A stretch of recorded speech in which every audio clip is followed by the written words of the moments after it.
The catheter is first positioned just proximal to the clot. The funnel mouth at the tip of the catheter is then deployed, occluding blood flow with its silicone elastomer on the distal aspect of the funnel.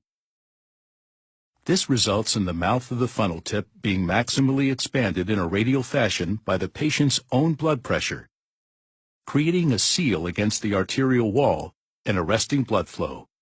Cessation of blood flow prevents clot fragments from traveling downstream, greatly reducing the potential for distal embolization. The patient's blood pressure, along with the radial force of the funnel tip, combine to press the device against the arterial wall, anchoring the catheter firmly and safely. The outward expansion of the megavac anchors and centers the device and can be used as an anchor for other devices in crossing tight lesions or tortuous vessels. Once the megavac arrests blood flow, the thrombo wire is inserted through the catheter, advanced through the clot, and deployed distal to the clot. While applying suction with the megavac, the thrombo wire is retracted to simultaneously pull the clot into the funnel mouth and through the catheter.